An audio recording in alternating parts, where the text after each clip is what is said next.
sirbe bertuk limontun yang kau likut. Pada ketika itu Rasulullah dengan gundah. Apa yang menyebabkan Rasulullah gundah? Yang menyebabkan Rasulullah gundah adalah istri tercintanya Khadijah berpulang ke rahmatullah. Khadijah adalah salah sidra urang inang daripada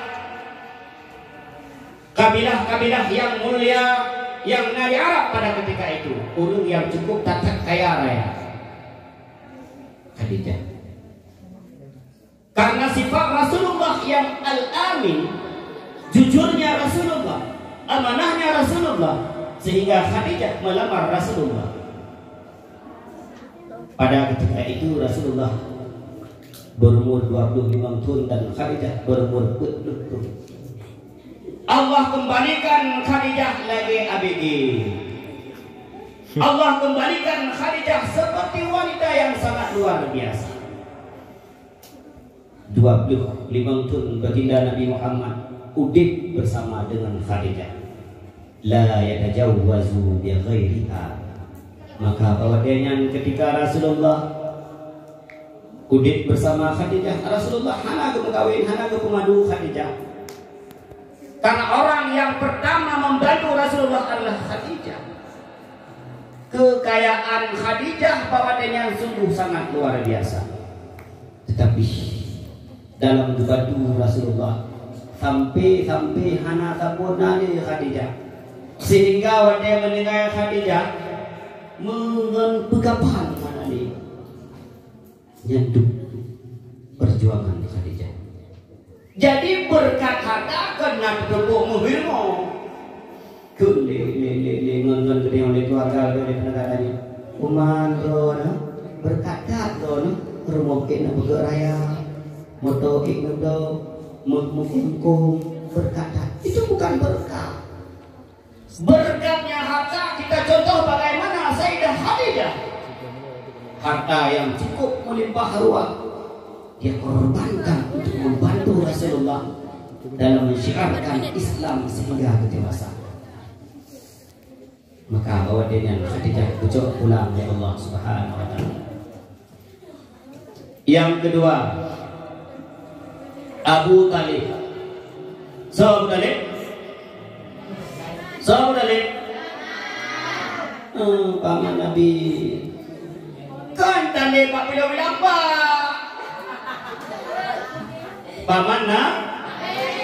Paman Nabi.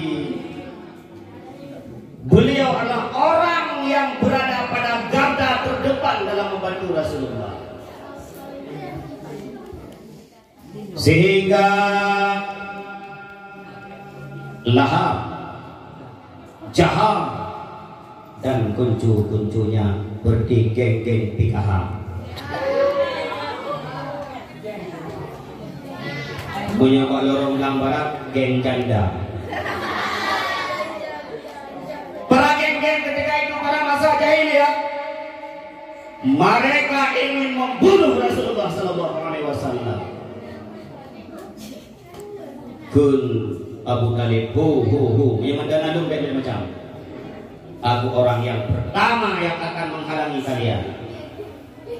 Maka ketika itu Allah Subhanahu wa taala juga mengambil beliau. Dua orang kecok, maka dinamakan dengan Zamanul Hajni. Putra Zamanul Hajni, zaman masa ketika Rasulullah berduka cita. Sedih tak Rasulullah? Dua orang ucap pulang oleh Allah Subhanahu wa taala. Maka ketika itu Allah memerintahkan kepada Jibril, turunlah engkau kepada Muhammad, kabarkan kepada Muhammad, nyol Muhammad lo yak mengensa.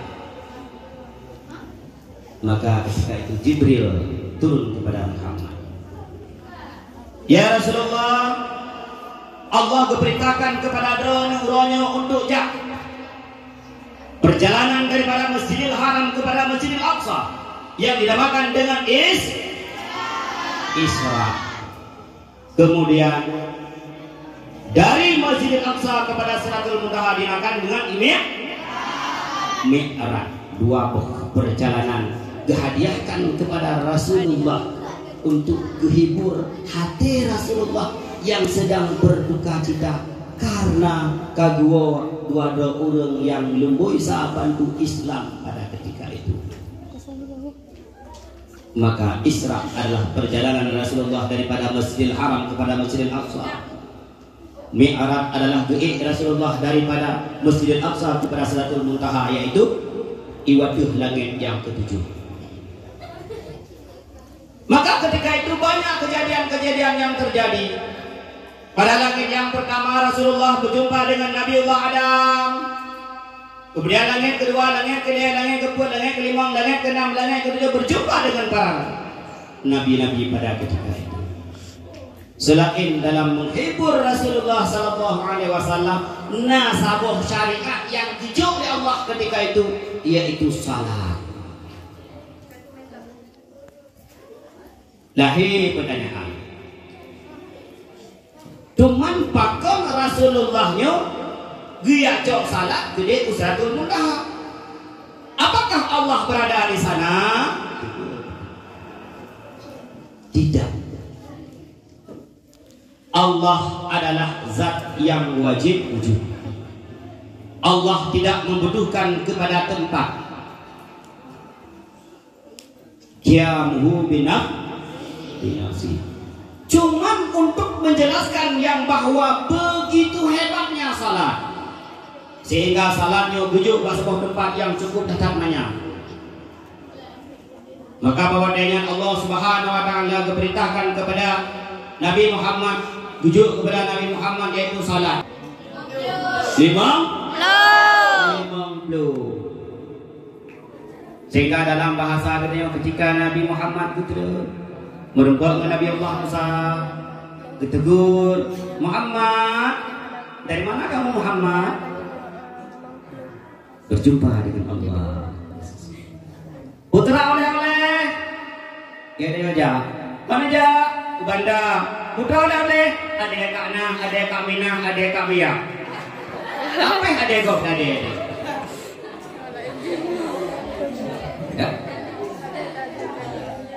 Penampung. Ada Pak Molidar tu. Rasulullah kejauh Allah Subhanahu wa taala kejauh belum salah. Oh, salat ya. Iya. Putra teman salatnya. Putra yang harus kita rayakan ketika Isra Mi'raj. Bukan sekedar menceritakan kisah-kisah yang terjadi pada masa Rasulullah. Refleksi Isra Mi'raj dalam mengimplementasikan bagaimana kualitas ibadah kita. Itu yang penting.